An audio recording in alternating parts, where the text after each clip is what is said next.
Últimas palavras. Christopher Hitchens. Prefácio de Graydon Carter.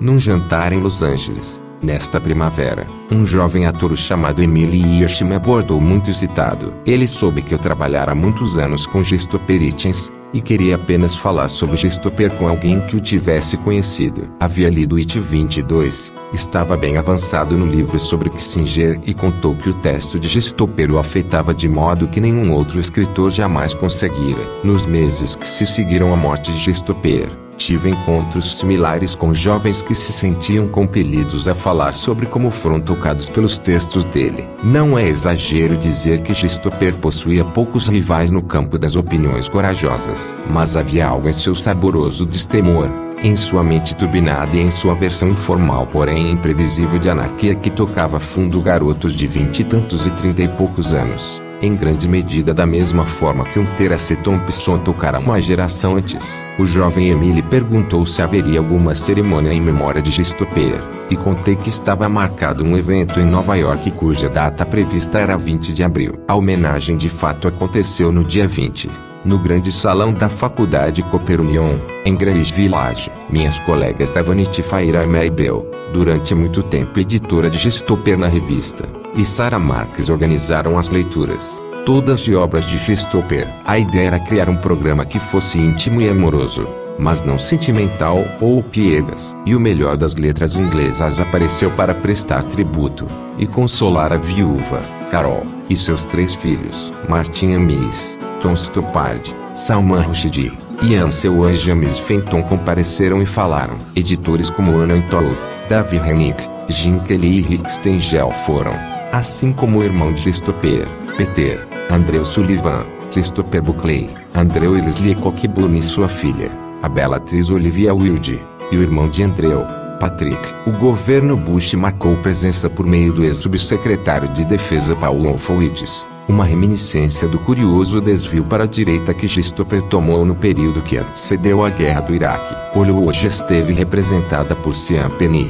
Fiquei satisfeito em ver, pelo jovem senhor Hirsch. Depois da homenagem, os participantes seguiram para o Averline próximo e beberam e fumaram ao sol, lembrando Christopher. Embora o dia estivesse mergulhado em tristeza, havia um tom mágico na tarde enquanto ela se transformava em noite depois meia-noite, quando ainda restavam por ali uma dúzia ou mais de enlutados. Para aqueles que estiveram lá, a homenagem a Christopher foi, como costumávamos dizer nos anos 1960, um acontecimento, um dia que não esqueceremos tão cedo. O fato é que Christopher era um desses personagens únicos na vida, sagaz, charmoso, encrenqueiro e querido e devotado amigo. Homem de apetites insaciáveis, por cigarros, por Scott, por companhia, por grandes textos e, acima de tudo, por conversa. Dar vazão a uma produção correspondente à magnitude desses apetites era o grande milagre desse homem. É difícil encontrar outro autor que tenha dado conta do mesmo volume de ensaios,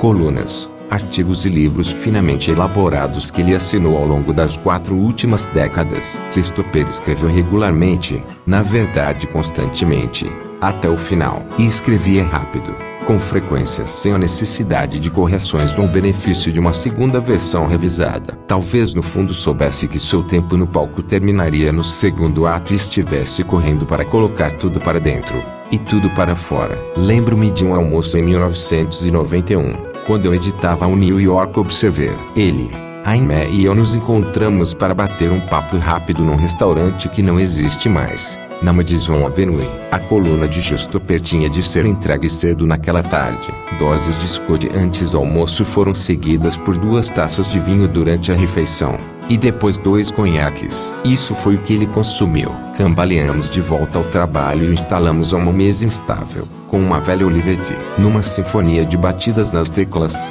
em menos de meia hora, ele produziu uma quase perfeita coluna de 1000 palavras. Christopher foi um dos primeiros autores que convidei para escrever na Vanity Fair, quando fui trabalhar lá, em 1992. 6 anos antes, eu o havia chamado para escrever para as P, e meu pedido fora educadamente recusado. Mas o convite da Vanity Fair incluiu uma remuneração e, para minha honra duradoura, ele aceitou. Tornou-se o colunista símbolo da revista a partir de então, com exceção de Dominique Dunne, que morreu em 2009. Nenhum outro autor foi mais associado a Vanity Fair. Não havia tema grande ou pequeno demais para Christopher. Ao longo das 2 últimas décadas, ele viajou para praticamente todo lugar perigoso que você possa imaginar. Também se submeteu a todo tipo de humilhação e desconforto em nome de sua coluna. Uma vez, eu enviei em missão para violar uma das leis mais ridículas ainda vigentes em Nova York, a que proibia andar de bicicleta com os pés fora dos pedais. A fotografia que acompanhou a coluna de Christopher sobre uma pequena bicicleta no Central Park, com as pernas para o alto, parecia algo saído do circo de Moscou. Por sugestão de Tom Edley, um veterano da esquerda de Harold Giles, convenci Christopher a fazer uma série de 3 reportagens sobre cursos de aperfeiçoamento pessoal, nas quais ele se submeteria a uma miríade de tratamentos para melhorar sua dentição e outras regiões insuspeitadas do corpo. Em dado momento, sugeri que fosse a um famoso salão de depilação da cidade,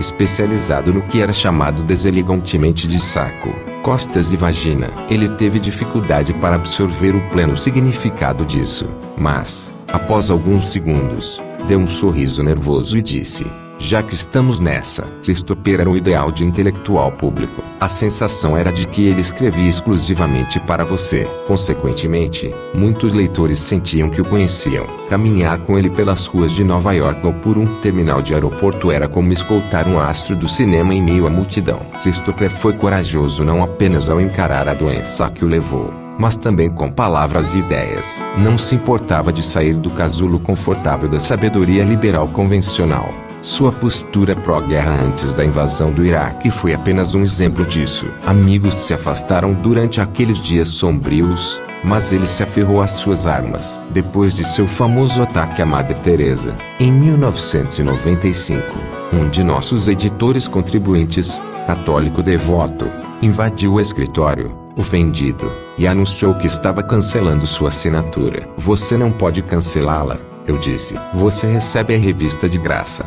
Há anos, em meio à polêmica sobre o impeachment de Clinton, Christopher teve uma briga pública com seu amigo Sidney Blumenthal, então funcionário da Casa Branca. A discussão foi sobre qual parte da conversa entre eles era confidencial e qual parte era publicável. Christopher precisou ir à televisão para se defender. Como sua aparência era péssima, sugeri que o levássemos a Nova York para que pudesse se preparar longe das câmeras e repaginar o visual. A revista era muito próspera na época, e demos a ele um novo terno, camisas, gravatas e quitais. Quando alguém da editoria de moda perguntou quanto calçava, ele disse que não sabia. Os sapatos que estava usando eram emprestados. Não há como listar o panteão de intelectuais públicos e amigos íntimos que choraram sua morte, mesmo não estando presentes na cerimônia em sua memória. Christopher também teve seu quinhão de admiradoras, incluindo, mas certamente não se limitando, a senhora Wintour, na época em que ele ainda era jovem e relativamente perfumado.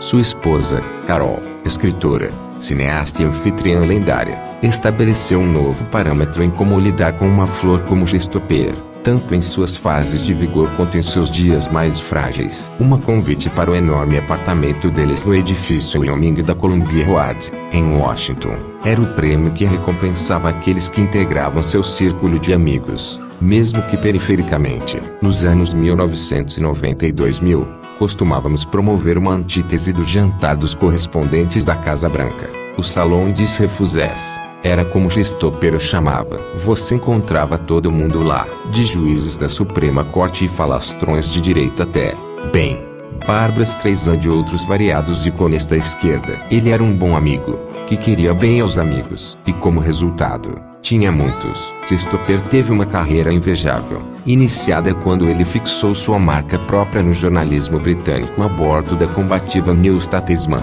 o que lhe abriu caminho para os Estados Unidos, onde escreveu para uma variedade de veículos, de Atlantic, Harper's Slate e New York Times Book Review. Todos nós o considerávamos nosso. Ele era uma lenda no circuito de palestras, e podia debater praticamente qualquer assunto com qualquer pessoa. Ganhou inúmeros prêmios, embora isso não fosse o tipo de coisa que movesse seu trabalho, e na última década escreveu best-sellers, incluindo o livro de memórias It 22, cujo êxito de crítica e de vendas finalmente trouxe algum dinheiro para o bolso da família. Nas últimas semanas de vida, Foi informado de que um asteroide havia recebido seu nome. Ficou contente com a ideia e considerou a homenagem adequada. A palavra asteroide, derivada do grego, significa semelhante à estrela, e asteroides são reconhecidamente voláteis. Christopher será lembrado pelos amigos por seu humor refinado, mas inclusivo, e por sua memória inacreditável, quase punitiva,